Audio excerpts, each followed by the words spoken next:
President, Vladimir Putin, thank you. Vladimir Putin, who you'll be seeing in a few days in Geneva, said just a couple of days ago that he believed that U.S. Russia relations were at a low point. In what concrete ways could your summit change that? And then secondly, on the same topic, you have said previously and in the run-up to the summit that you would be unafraid to call out Russia's disruptive actions like cyber hacks, Ukraine, election interference. But you're not having a joint press conference with Putin.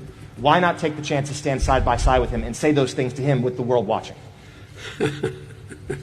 Well, let me make it clear. I think he's right. It's a low point, and it depends on how he responds to acting consistent with international norms, which in many cases he has not. As I told him when I was running and when I got elected, before I was sworn in, that I was going to find out whether or not he in fact did engage in trying to interfere in our election, that I was going to take a look at whether he was involved in the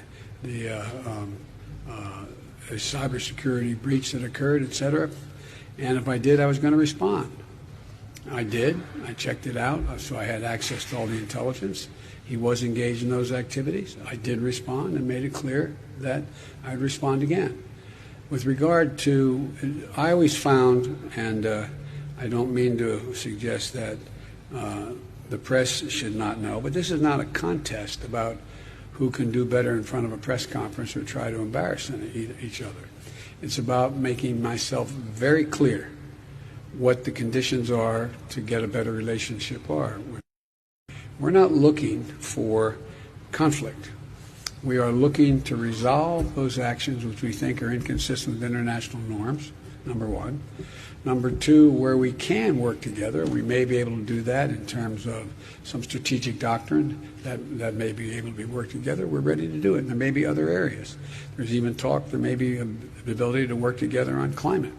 So the bottom line is that I think the best way to deal with this is for he and I to meet, he and I to have our discussion.